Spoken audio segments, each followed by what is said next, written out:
Okay, let's get started. Today we're going to talk about virtual addressing. So this will be the last lecture for the memory system part, the memory system module. So that means if we're done with this module, we're going to have a quiz next Thursday. Okay, so 1 week from now.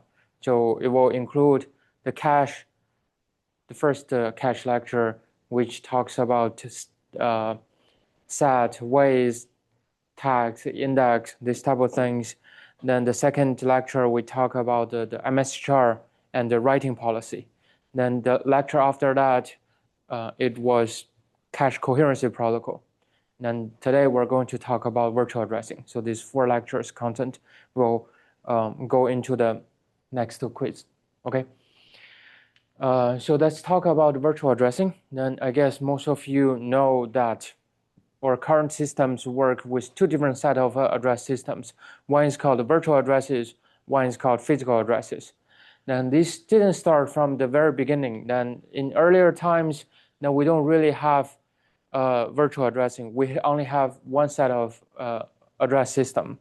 That even like the first supercomputer Atlas that introduced this type of virtual addressing system in 1963. But even something like Windows 1995 was still using some sort of physical addressing system. So that's why by that time, if you have a 4 gigabytes of memory, by that time people do not usually have this large memory. Now, if you really have a system that is larger than 4 gigabytes of memory, the operating system cannot support. Okay, so what problem that motivate people to use virtual addressing by that time is mainly start with this problem that the memory is not enough. Now we have a limited size of memory. Well, the whole program now may need a larger memory than the physical memory that we have on the computer. So the whole program needs to fit in the memory. If the program requires more memory than the physical memory we have, the program cannot execute. Right? So the solution is definitely, in this case, we want the program to run in some way with slower performance, but we still want the program to run. So the solution is to store part of the memory to the disk. Right? Now how we can put part of the memory to disk? Then, in computer science, anything can be solved by adding one extra layer of indirection. Then virtual memory is probably one of the best or one of the worst type of indirection added in the whole computing system history. So it's so fundamentally changed so many things. It's one simple design that can, it's just one simple design that solved so many problems, but it's also one design that introduced a lot of performance overhead. Then we really need a lot of future patches to help address this problem, to avoid the performance impact of virtual addressing, virtual to physical address translation process. But let's see what problem that virtual address solves. So, the virtual addresses are a set of addresses that can be seen by the program. Then is the address used by the hardware is not the address, or at least when the address used by the memory part, right? When the address used by the DRAM, they have to have a physical address, that is the address within the DRAM part. So we want to decouple this part of these 2 addresses, the address used by the hardware and the address used by the program. We want to decouple them. We introduce these virtual addresses. So it solves several problems. For example, memory isolation. So let's say both, like multiple programs may want to use the address 4096, right? This address. Then if all the program want to use these addresses, then it's actually very convenient because you can always assume that, say, our program starts with address 4096, right? Now starting from this point is our programs. Then, or like the text section within our program starts at some other addresses, then then grows to our heap stack region. Then on the top is the heap region, right? So the heap region always starts with another address. and the top of our stack is another address. So these addresses can be fixed throughout all the programs within your system. In that case, two processes that must use the same address. But we don't want them to access the same part of the memory, right? If they want to read part of the memory, that's a really serious security problem. Now, we don't want two programs to communicate with each other without authentication. Now, in this way, we supported memory isolation. So I don't know if you have used some early programs that when you play a game and when you want to cheat, when you want to hack the game, there's another program that is just can change the data of another program. Then when I was in elementary school, I played computer games. So what I do is I first produce two very powerful soldiers or something. Then I split them into. Then I use the modifier program to search for number 2, integer number 2 in the whole program. Now I split this into 1 and 1. Then I search again by filtering what I have already searched. I search for 1. Now I immediately identify the memory location that is originally 2, then 1, and I change to 2000 or something to change to another number. And that is definitely one example of the memory is not properly isolated because you can access the data from one process to another process. Then by that time, it was not that important. But today, this is called a security problem. So there's a specific term that describes this type of problem. This is called a covert channel. What is a covert channel? A covert channel is a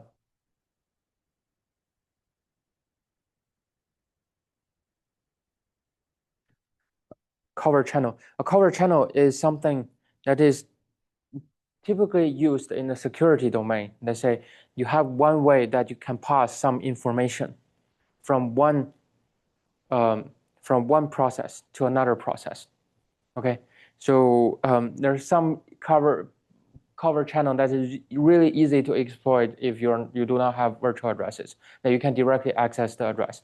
Now even some modern programs, they try to do something like they change if one program A, let's say your Chrome browser, while we are typing password, then your Chrome is hacked by someone, then the hacker will do something like change the temperature of your CPU by running some programs. And if you can change the temperature of the program, and the temperature can be read by another program, right? Because they share the temperature, all of them can read the temperature of the CPU. And that's some sort of covert channel that you can pass information from one process to another process. Okay, that's a type of security risk. They can change something like they can sending a lot of requests to the caches.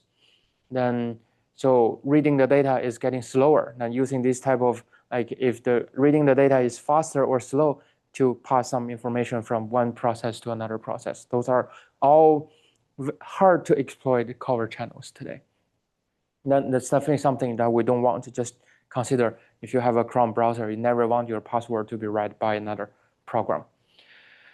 So then other than memory isolation problem, it solves other problems. One problem is we can have unified addresses for all programs. Now, memory access authorization that we have to explicitly say this part of our memory can be shared by these two programs. Then these two programs can both read or write into these addresses. Then, do I have other things? No, like other problems like virtual memory.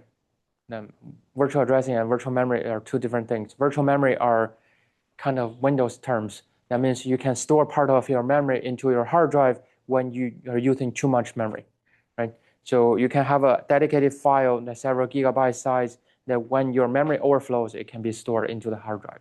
Now, in that case, that you can try to access this virtual address.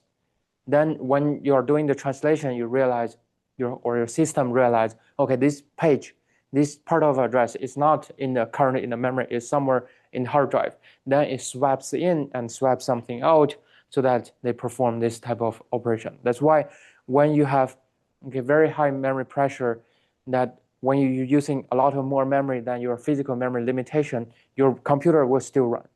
While your computer is still run, you may see performance issues. That's because the pages are keep swiping in and swiping out from the hard drive. Accessing hard drive is definitely much slower than accessing the memory.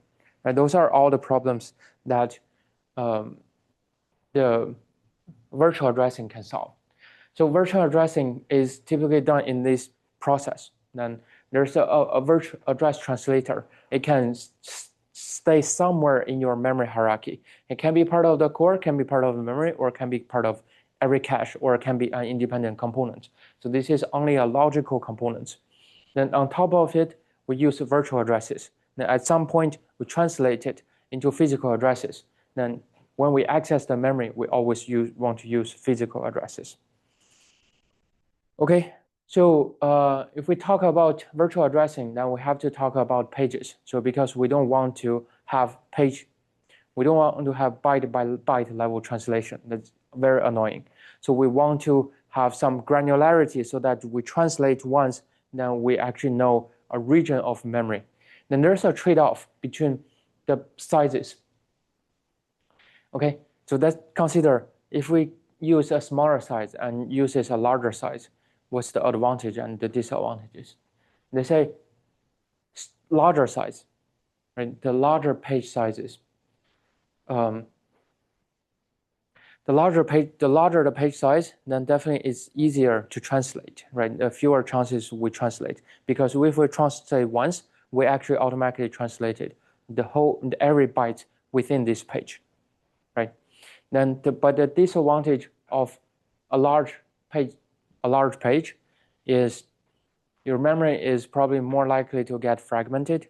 Now, if you want to migrate the page from one device to another device, let's say if you have two CPUs, then sometimes there's affinity that this part of memory is responsible for this CPU, this part of memory is responsible for the other CPU.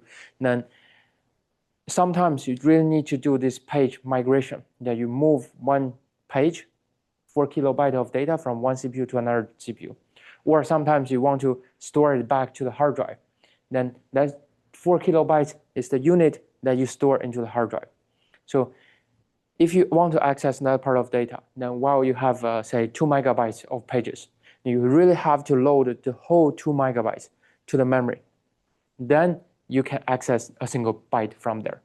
Okay, so the memory movement cost is much higher, then the latency is much higher if you have a larger page sizes. Okay, so why people choose the 4 kilobytes at the beginning?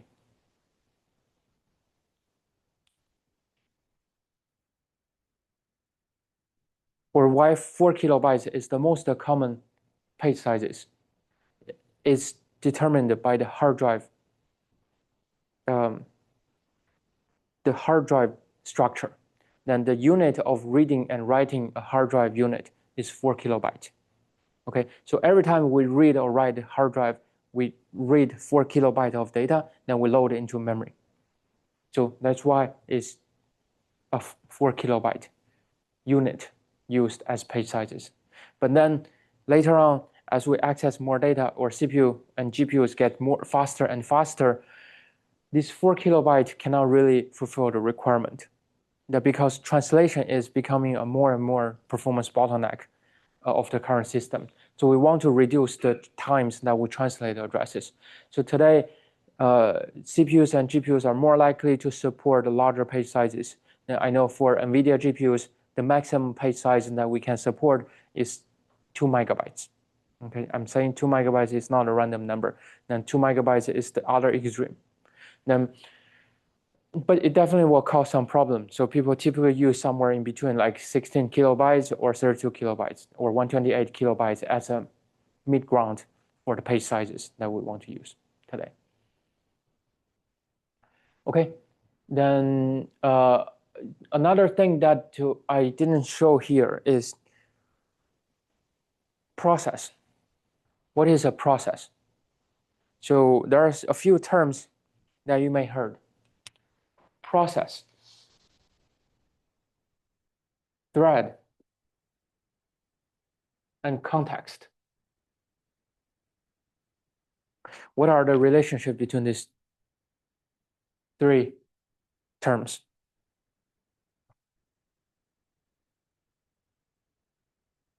I'm checking here. I'm trying to see what they use. They use thread. The process name and thread, right? You see both terms here. What are them? What's the difference between these two?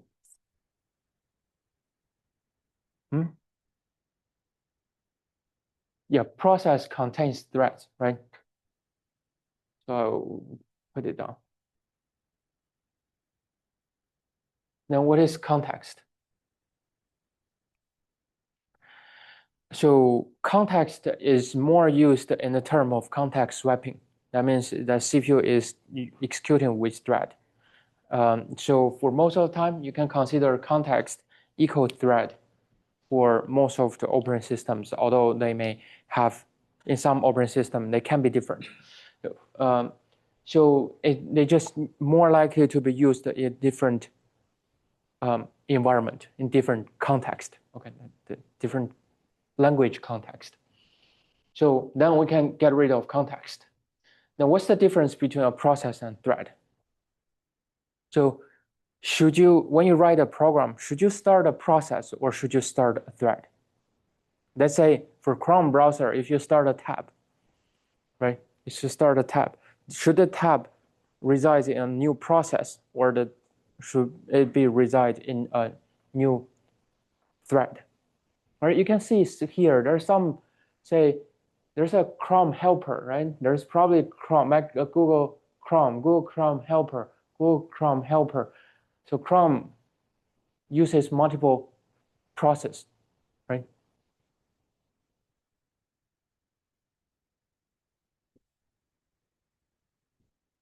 Yeah. Yeah, you should use process. Then why they use different processes?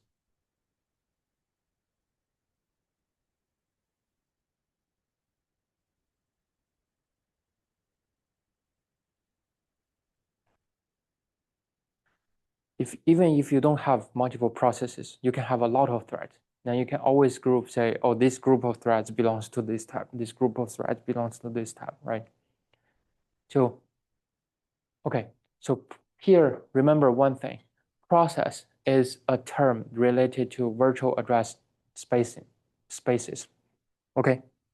So that means thread within a process shares the same group of virtual addressing to physical addressing translation. Okay. So I need a eraser. Let's say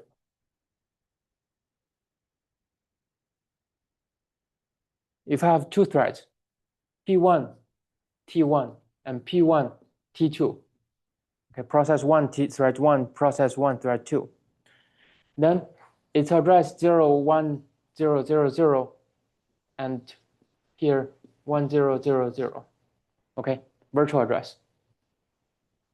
Now another case is P1, T1, and P2, T1. Virtual address 0x1000, 0x1000. In this case, are they mapping to the same physical address? In this case, are they mapping to the same physical address? Okay, the quick answer is this is not, and this is. Okay, so you probably have written a multi-threaded program using something like pthread or something, right? And if you use something like Go, it's probably easier to create a thread. In this case, this address is the same as this address. That means communication can be easily achieved by shared memory. So they can read and write one part of memory. Then you need to consider race conditions, data races. You need to consider, like, you should avoid, say, one side is writing and one side is reading, and you may read some garbage data. In this case, unless you use some really advanced, some like IPC method, inter-process communication method. For most of the time, these and these are mapping to different addresses. So their memory regions are naturally separated. So there's no easy way that you can access data from this thread to this thread because they belong to two different processes. Now, even if you access the same address, they're mapping to different hardware address, physical addresses. So you're accessing different part of the data. Okay, so let's say, if I say again, different processes have natural memory isolation. Threads have natural memory sharing. Okay. So come back to the question, should Chrome use different processes? Then the quick answer is yes. Then because if you want to type password in one tab, you don't want the other tab running some random program or even hacky programs. There should be no way to access the memory address that you're about the password that you are typing. Okay, so let's talk about how memory allocation works. Then if you start from Python word, then you don't need to allocate addresses. But if you come from a C or C++ word, then you need to consider how memories are allocated. Okay, so then typically we call malloc, right, in C, where you use the new keyword in C++, but eventually it goes to the same process. Then you use a new keyword or malloc, you're actually doing a function call into the stdlib, the standard library provided by the C program or the operating system. Then this is a runtime. This is a user space runtime. It's not the operating system yet. So it maintains a memory pool that contains some data. Then even this memory pool, because it works in the user space, right? When user space is on the other side of privileged space, the operating system runs in the privileged space, your program runs in the user space. Then your user space will always have virtual address. There's no way that a user program at the user space can know anything about the physical address. So then the std library runs at the user space, then it maintains virtual addresses. Okay, so it maintains a memory pool, a few pages, for example. When this user space, when this stdlib runs out of its own memory pool, it will do a mmap, memory map system call. Now in this system call, it's like calling a function to the operating system. The operating system maintains the virtual address and the physical address. Operating system have access to the page tables. We'll talk about page table later. So then the memory allocation is basically allocating two different addresses. For the virtual address, we consider it's unlimited, right? It's only bounded by the number of bits that you have in your address. So we allocate a 4K range. So if either go from this side to this side, then if you know, like stack go from one direction, then heap goes from the other direction, right? So when we allocate one page, then on the other side, on the physical space, we should also allocate a space. And you need to know this space, the physical address space, is shared by multiple processes. So this page may belong to another process, this page may belong to another process. They all belong to different processes. So here, now we allocate a physical page. It's also 4 kilobyte size. Now we need to connect them together. Now how we can connect them together? Then basically we insert one entry into the page table. Now what's inside a page table? The page table includes a PID, which is a process ID. Now just record which process it is. Right? It's typically 2 bytes long, or sometimes 4 bytes long as an integer. You have some flags. Flags is responsible for, say, what this page is about. Then is it about instructions? Then if it's instructions, we should have the flag for execution. Then we should allow execution. It's just a flag that allows us to do some basic memory protection. You should never easily execute something in the data region, right? Just because you don't want someone to enter some program, then execute the other user's program. So flags contain some information, metadata about this page. Then we have a virtual address and a physical address. And for most of the time, we use PID and the virtual address as the index. So that's the input for querying this page table. Then the page, the flags and the physical address, PIDDR, are the data that we want to query. Okay.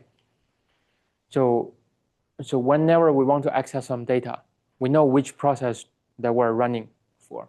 And we know which virtual address that we want to access, because that part of data is recorded in the register to represent the pointer. Then we translate for the flags and the physical addresses. And sometimes in some system, we also allow physical address to PID and the virtual address translation. That's the inverse translation, but that's not something that we're talking about today. Okay, so what physical address we need? Now, physical address is 64-bit long, right? Because we're running 64-bit systems. Then the actually useful physical address, because our memory is not that large, so we don't need that many bits to save some energy. We reduce the physical address size. We just consider it's 48-bit, right? Then 48-bit. Then consider a page. How large is a page? 4K, right? 4096. It's 2 to the power of how many? It's 2 to the power of 12, right? It's 2 to the power of 12. Now, if it's 2 to the power of 12, that means the lower 12-bit within this address only describes the offset within this page, right? So we don't really need to record the offset 12-bit. We only need to record 36-bit as the index, as the identifier for this physical page. Okay, we call this thing PFN, which stands for page frame number, which is a 36-bit number that stores in the page table. Now we really want to reduce every bit to be stored in the page table. The whole page table thing, the whole address translation things are considered overhead. It's not useful, but it's only for achieving some other features that we have to use physical addresses. Okay, so how we execute a program. Now at the core side, we're executing the program, right? We're executing a program, we're executing a user space program. Then this user space program contains virtual addresses that is stored in the register. Then to use these virtual addresses, then we have to go through the address translator. Logical, it can be part of the core, can be part of the L1 cache, okay? It's a logical component. Then it sends a virtual address to the MMU. MMU here stands for Memory Management Unit. And the most important thing is responsible for the allocation process that we're talking about, and also responsible for the address translation process that translates from virtual address and the physical address. Okay, so we send the virtual address to the MMU, then the MMU sends back the physical address. And starting from this point, we can use the physical address, access the rest of the memory. It should be memory here, not the address translator. Okay. So yeah, we have already talked about process and thread. Then let's talk about MMU, how MMU works. Then MMU maintains the page table, right? So MMU sometimes can be a hardware component. Then in some system, it can be fully implemented in the as part of the operating system, as part of the software. But no matter it's hardware or software, is maintaining a page table. Then given the PID and the VPN, we should find the PFN. Then actually for some time so you can consider for PID, right? How we can handle PID. Then your computer actually can have multiple page tables. For every PID, there's one set of page. There's a page table that maps to that PID. So I'm just drawing a logical representation of the whole operating system. So the PID serves as a column there. Okay, so say this whole process of translating the virtual address to physical address is page table walking. What is page table walking? And you can just imagine this is a bad example of page table walking. We just go through from I equals 0, I smaller than page count, I plus plus, and then we find the page. Right? If the PID, if we find the page, then we return the page. Okay. So the simplest type of page walking, which is very, very inefficient. Now, what if we cannot find this thing? If we cannot find the page within the page table, we throw a page fault. A page fault is thrown by either part of the operating system or thrown by the MMU hardware. Now, this is an exception, right? When hardware throws an exception, your operating system needs to tell how we can handle this exception. In this case, this exception is a page fault. Now, what happens in page fault? Now, your operating system will tell what's going on with this page fault. We want to try to find this address, but we cannot find it. The most two common things that can happen. So how many of you have seen your program print segmentation fault? Right? So that's the most common result of page fault. So it will print that segmentation fault, then crash your program. The second common thing that can happen is it will realize, okay, this page is actually swapped to the hard drive. Then we really, really need to use this address at this time. Let's swap it in. Then when we swap in, we actually re-add that row in the page table. Then we can send back to MMU, walk it again. Now you have it. Okay. So then your program will continue to run as if nothing happened. So it will only run slower, but no other things can happen. Just will continue to execute.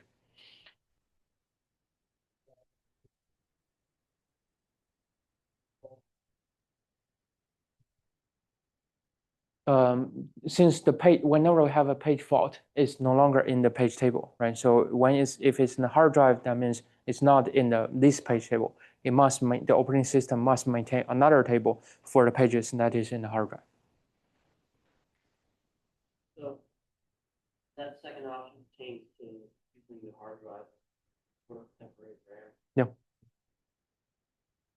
Did I answer your question?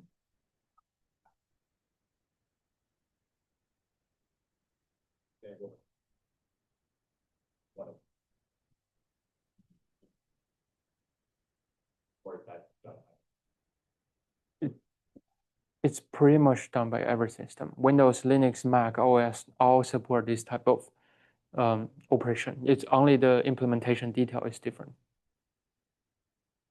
Okay. Okay, so the problem is this line. If we're traversing through the memory access, now think about the overhead. Every translation is a memory access. Every step in the page table walk is a memory access. We only want to access 1 byte of data. Now, how many access we actually need to trigger? In the worst case, if we have 4K pages, then we're actually accessing the page 4,097 times just for one memory access, right? Now that means this is a terrible design. Now 4 GB of memory, that's this number of 4K pages, right? Just 4 GB of memory, 4 KB pages, that means 1,024 pages that we have to walk in the worst case. Then that means it's just the overhead is terrible. Now we don't want this type of system. So it's not even it's not 1,000 pages, it's 1 million pages. So this is terrible. Okay, now we don't want this ON complexity, right? If we don't want this ON complexity, how we solve this problem? We want O1, right? How we can convert to O1?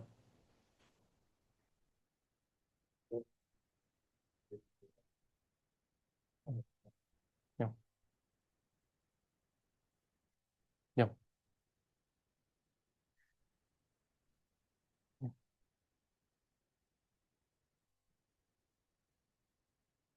Yeah. Okay.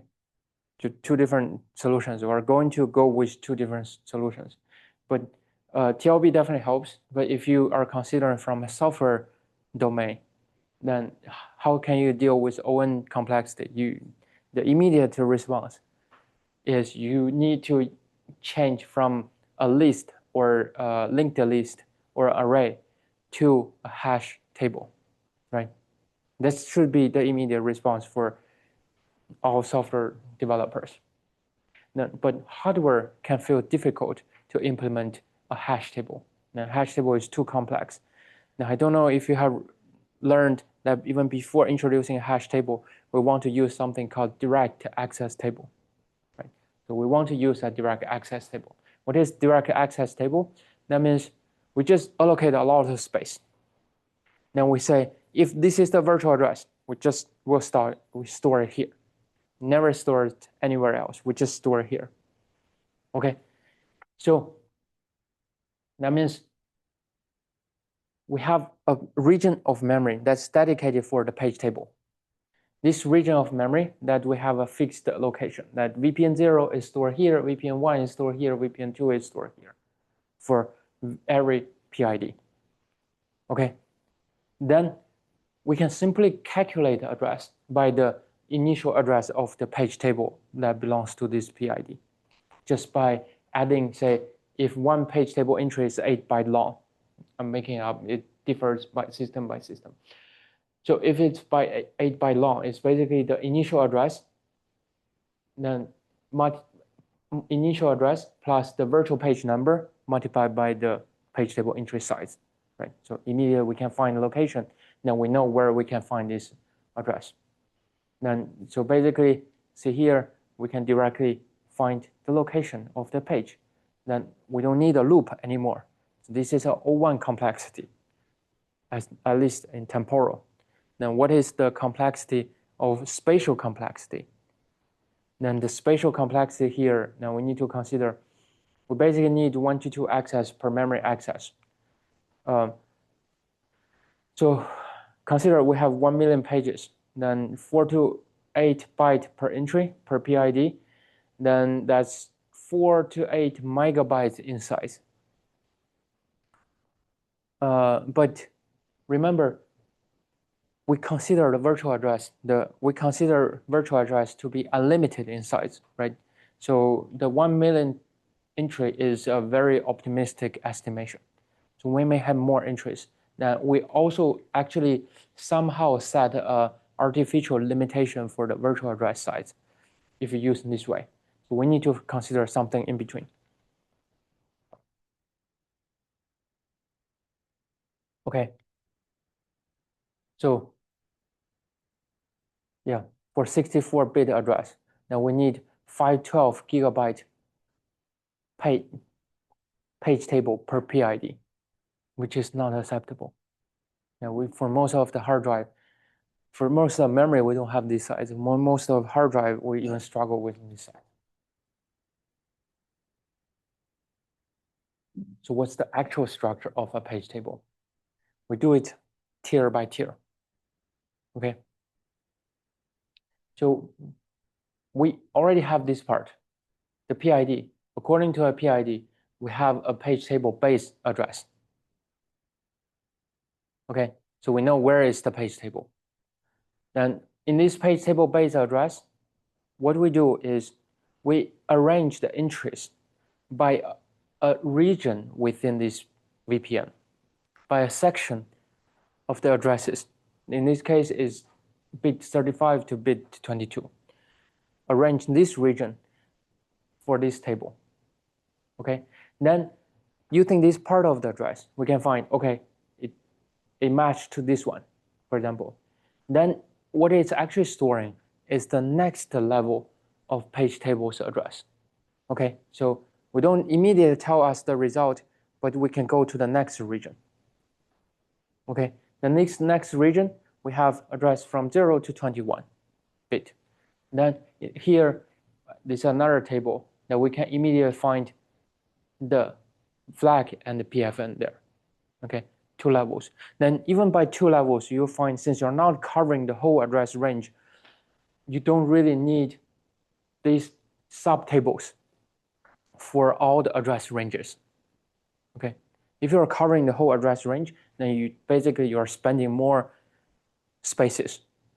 But for most of the time, you are not covering the whole address, so you only have a very small subset of these subtables as compared to the whole address coverage.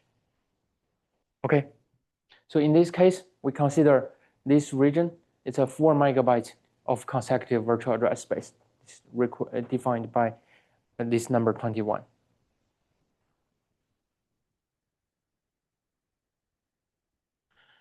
Okay, so each subtable requires 32 megabytes storage, which is much, much better than the 512 gigabytes of storage.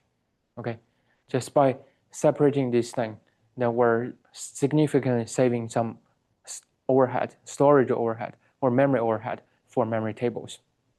Then the disadvantage as compared to direct mapping method is we're adding 1 extra memory access for every layer of the table. Because we're accessing, we definitely need to access here, then we access here, we access here, then we find the address, right? 1 extra memory address. So in real system, what are the cases?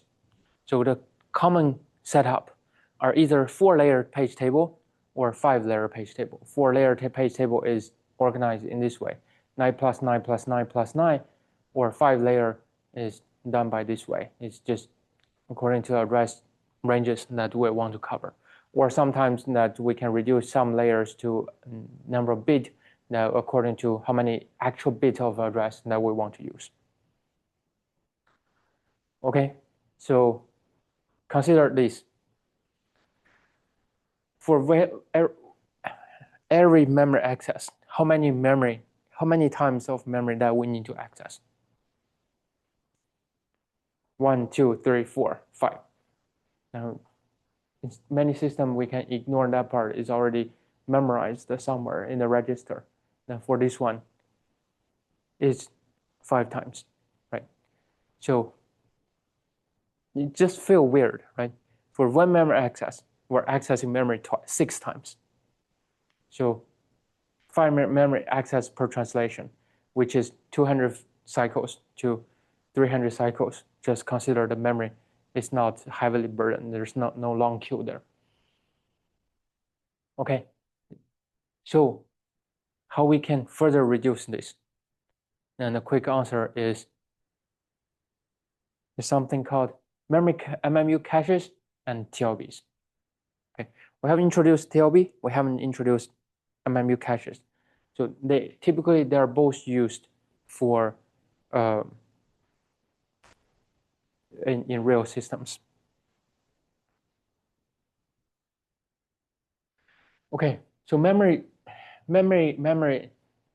management unit, they're very similar to cores. They just go through loops and access data, right? They just access the DRAM. In this case, these DRAM are the memory pages. Then you need to know the memory pages, the memory table are actually also stored as part of the DRAM. So they're stored together with the regular memory. So nothing special. Then for a core, we have caches. Then the data access shows some locality, right? For both temporal locality and spatial locality. And for MMU, the locality is probably even stronger. That if we access the data, then we may access some data within the same page or within adjacent pages next. So what we want to do is basically we want to add caches here. So for most of the time, these are regular way associative caches. as if the caches are for data, nothing special, just the page table contents stored there, so that when we access the page table entry, we don't really need to go to the DRAM. We can go to the caches. Then it should have a high cache hit rate.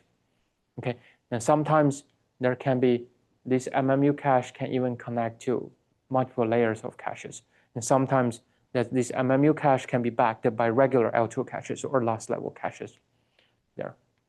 Okay, so in best cases, if there are two L0 hits, then we can reduce the memory access or the translation to 50 cycles.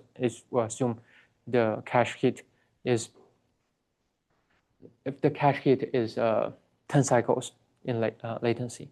Then typical case, now we miss one or two layer, then we get 60 to 70 cycles. So the higher the level, the outermost levels are very likely to hit, right?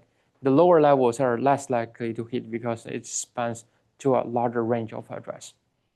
In the best case, the hit in last level cache, like in L3 caches, then we can still significantly reduce the the memory access, the memory translation time. Now, in the worst case, all address DRAM access, that is what we have analyzed before, all goes to DRAM.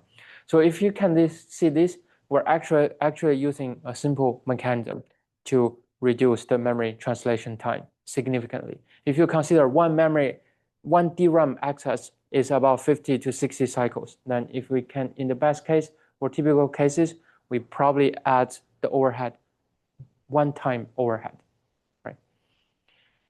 Still not acceptable. Still not acceptable. We want to reduce it further. So 100-time overhead is not acceptable. We want to reduce it further. What we can do? And this is something that we have talked about before. It's called Translation Lookaside Buffer, or TLB for short. So for most of the time, they know TLB, they don't know the full name of Translation Lookaside Buffer, which is a cache, but they call it a buffer. It's the caches for page tables. Then consider if L1 cache hit for regular memory access, if our core access data in L1 cache. Remember in our pipeline design, we consider that's a one cycle thing, right? So for a one cycle thing, we cannot really compare a regular DRAM access with this data. In DRAM access, this is 100% overhead. But there are caches. For memory access, we don't really need 50 or 60 cycles or 100 cycles to go to the DRAM. We probably only need one cycle or a few cycle access latency in like L1 cache or L2 caches. Then we definitely desire a one cycle translation. And how we can support a one cycle translation? So basically, we say we wanted to access the data in SRAM, a very small SRAM. Then we can get a one cycle translation latency. So what we can do? Now we have shown this before. This is a cache structure, but I just slightly changed it. Remember, this was the tags before, right? This time, this is the VPN. Now our flags and PFN are stored there. And using the VPN, we just have all the comparators and the flags and PFN, then we just output data from here, then use a control signal to decide which flag and the PFN signal and can go out from this TLB. Okay, so briefly speaking, TLB is nothing special but a cache. But how it differs from MMU cache? TLB caches stores every entry as a page table entry. Okay. MMU cache stores every entry as a regular cache line. So it doesn't really have the concept of page table entries. Okay. MMU cache is regular data cache. TLBs are specialized page table caches, that every entry is a page table entry. Then for most of the time, especially for CPUs and for L1 TLB, we typically use fully associative cache. We have analyzed this one because the penalty of a TLB miss is very high because we go into the memory translation. then this translation may take tens to hundreds of cycles. And we consider that's a very high penalty. And the reward here is very high because we typically do not have many entries there. Then for L1 TLB, it's really a one cycle latency access. Okay. Then, but a key term here is TLB coverage. So what is TLB coverage? TLB coverage is how many bytes in terms of address that a TLB can cover. Let's consider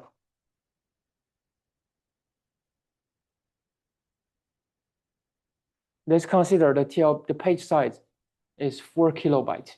Okay, then one L1 TLB has say 8 entries.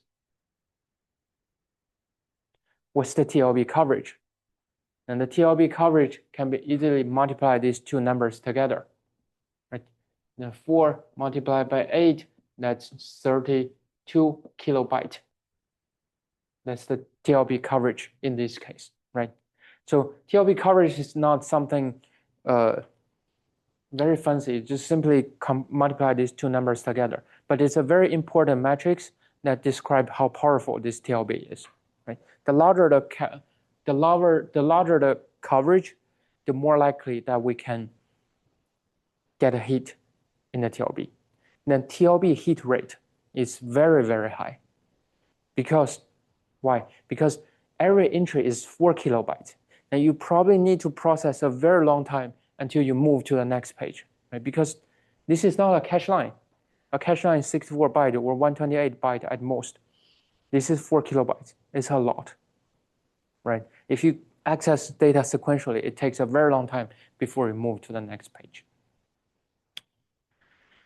Okay, then they say, but L1 TLB, because we really want to one cycle coverage, and we have a lot of comparators there. The size of L1 TLB is typically not large. Then we have an L2 TLB. Just stay there so that it's larger. It's probably not fully associative, but it's definitely like 16-way or 32-way associative. Okay, in this way, we go with L2 TLB. Then we even if it still means in L2 TLB, some system may even have L3 TLB. Then we go to MMU. Then MMU can L1 cache, L2 cache, many extra layers. Now we really hope that we can avoid extra DRAM access for the address translation process. Okay. Then TLB also has coherency issue. And sometimes after a page is migrated from one location to another location. So think about migration. You need to move the data from one place to another. Then you also need to change the physical address. You keep the virtual address unchanged, but physical address changed. So how can that's done? Then it may require special protocols, but most likely it's a shutdown-based protocol. Sometimes the shutdown is so stupid because we don't want to add extra hardware to TLB. We just say invalidate everything in this TLB. Okay, but if some smarter, if you want to invalidate, if you simply invalidate everything into TLB, it's one bit signal. You don't need to tell which address that we want to invalidate. But if you want to be precise, then you really need a complex wires that go into one TLB to say, I want to shut down this address, right? And sometimes this L2 TLB, because L2 TLB or MMU doesn't really know if L1 TLB has that address or not. So it needs a broadcast process to shut down all the L1 TLBs. So page migration can be a very, very complex process, not because the memory copy, but because of shutting down all these L1 TLBs and recovering their data, their context within this TLB. Okay, that can add a lot of overhead. This overhead can be even larger than migrating data from one page, one location to another.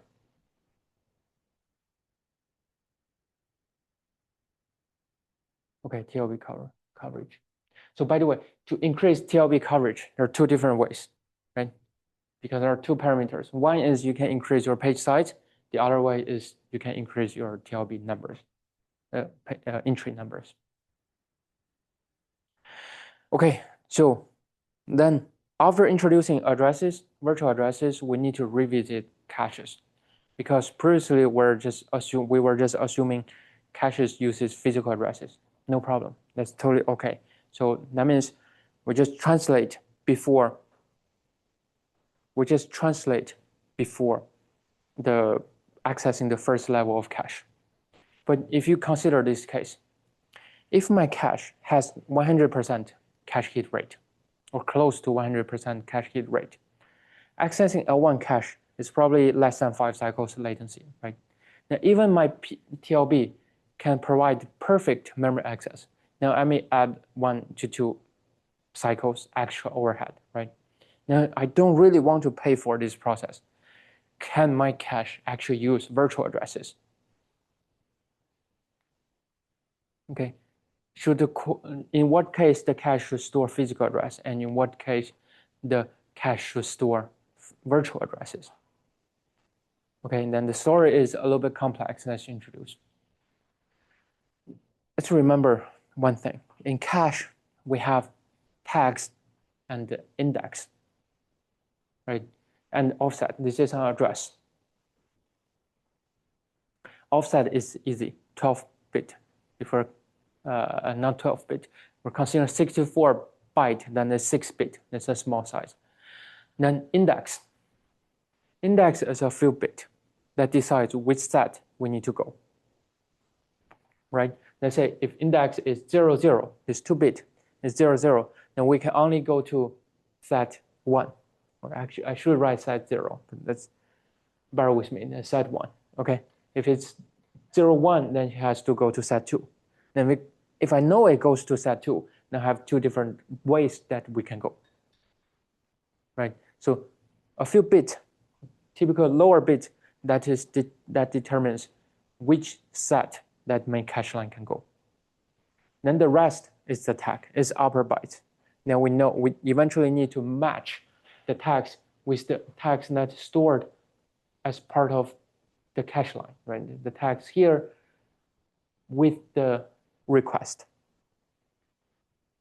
In this case, we do comparison, then eventually we can output the data.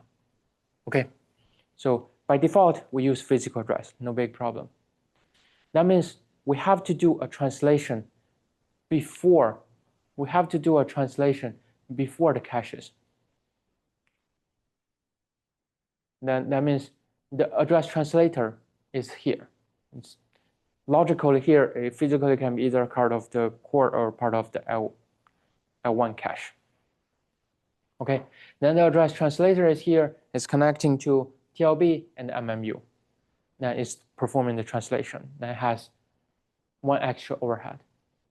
Then, if my L1 cache has very high cache hit rate, for example, I want to write L1I, it's not accidental.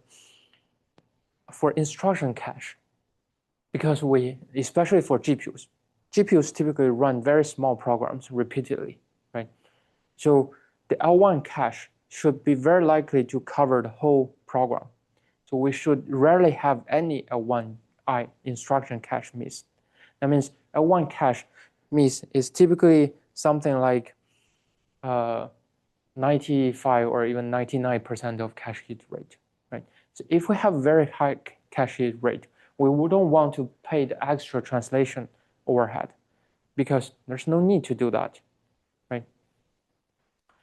In this case, we just swap these two. We use L1 cache. Now everything is virtual. The request is virtual. The tags we store there is virtual. The index that we have is also virtual. Okay, everything is virtual. Then does it work? Then typically speaking, there's no problem, right? It just can work. But there's a special problem. Just one problem. If you have multiple contacts or multiple processes, then you swap in another thread from another process, you have an aliasing problem. Aliasing problem that means you may have same name for 2 different things, right? That means for thread 1, for process 1, for P1, you may have this address. For P2, you may have this address. There actually should translate into 2 different addresses. But assuming if this is in L1, I.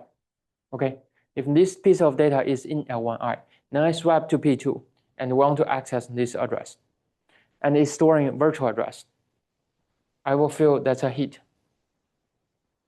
Then I accidentally access data that belongs to another process, which is terrible, right? So how can we avoid these type of things?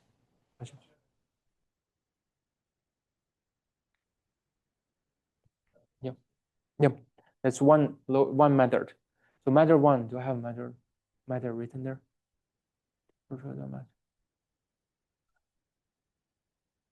Yeah, two different methods. One method is we can flush the caches as switching. So when we switch the context, we just invalidate everything in L1 cache. Okay. Then for everything that is all fresh from L2 caches, since L2 cache is a physical memory, no problem. Then we just use the data from L2 caches in that case. The second method is we can include a PID as part of the tag. Include a process ID as part of the tag so that every time we access the data, we're not only accessing the tag itself, we're accessing the PID, which requires a few extra bits that we need to store. Actually, that's not a trivial number of bits. Even in most of systems that we have 2 bytes, that's 16 bits, right? For some system, we may have 32 bits, that's even worse. Now, 32 bits is probably more than the tag itself. Right? So that's some big part of the overhead. So I would say for most of the time, if you do not consider frequent switching, then using this method is very reasonable. Now for GPUs that may support executing 2 threads from 2 different processes at the same time within 1 core, then we really have to use the second method. Okay. Remember, GPU doesn't really have a context switching. That even within the same pipeline, different stages may execute instruction from different processes, from different verbs. Then these verbs may come from different kernels, and these kernels may come from different processes. So we may issue 2 memory instructions next to each other, but they come from different processes. In this case, we don't really have chance to flush. We have to add extra bits to tell which PID it belongs to. Okay, so we have talked about these 2 different cases where index are virtual addresses, where physical address tags also are virtual addresses, right? So we have been considering this thing should be either virtual or physical indexed and physical tagged. Then, but we probably can look deeper into the address composition. That's a typical case, right? For 64-byte cache size, we can have 6-bit offset and 6-bit index, 6-bit index. That's actually a lot. How many sets are there? 64 sets, right? That's actually a lot of sets. So rather reasonable cache. Then in this case, remember we say it's just a 48-bit system. Then we have 36-bit as tags. Now for PFN, we also have another offset. Now what's the offset size? Now for a 4K page size with the common page sizes, we have 12-bit as the offset. So the interesting thing is, this is a perfect match, right? So the index can actually fully hidden within this offset if we don't have a super large cache. Right? For L1 caches, and this is very reasonable. Now, L1 caches typically do not have so many sets. So what we can do?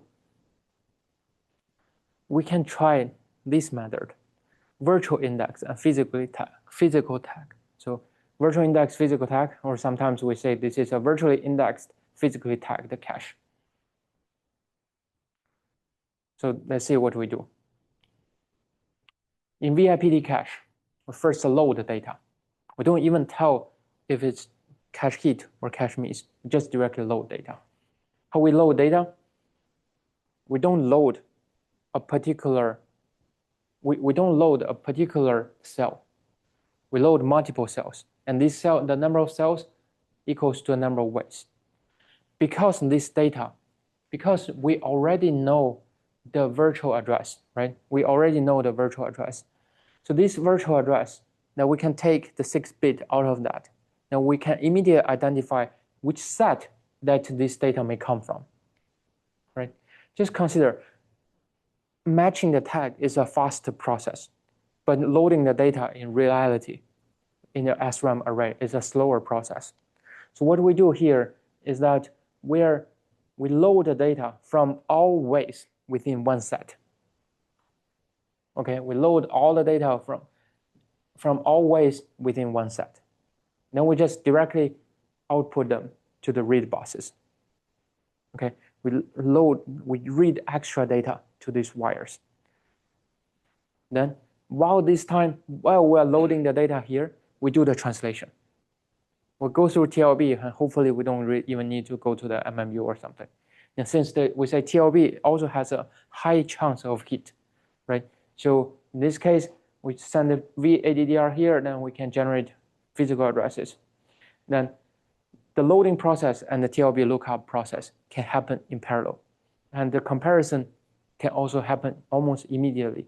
So these have one cycle overhead, extra time. Okay, so we're hiding the latency of these two, then we let them happen at the same time. Okay, so as a summary, PIPT, physically indexed, physically tagged, we have to translate, then do the cache. Okay, VIVT, we don't need to translate at all. We just directly go with cache. When it's all talking about cache hit, we just go with the cache. And definitely this looks like a good case, but we have that aliasing problem. So we need extra bit or we need extra flash. Okay. VIPT, these two parts happens at the same time. So we have a good chance that we can fully hide the translation time. Okay. We can fully hide the translation time if it can be hit by L1 TLB, probably even L2 TLB. Then with an extra a little bit cache time, then we can complete a cache hit operation. We don't even have the aliasing problem. Right? We don't need extra flash, we don't need extra bit. So it's perfectly fine. So that's why modern CPUs, they really like to use VIPT caches. Okay, for L1 caches. So then quick question. Why L2 caches are more likely to be PIPT?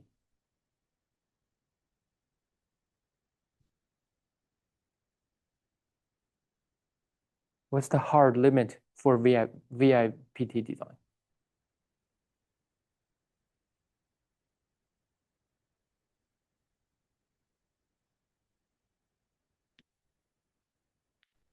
Remember this analysis? The index must be masked by this offset region. Okay, if we have index that's 7-bit, that means we have 128 sets, which is common for larger caches. Then our index cannot be fully covered by the virtual address. We have to have physical frame number. Otherwise, then we have the aliasing problem again, right? So the hard limitation is this index must be masked by the offset of the page frame number. Then you have a few choices. If you really want to use VIPT, you can either increase the page table size, the page size, right? Add one extra bit, or you have to reduce the cache size, right?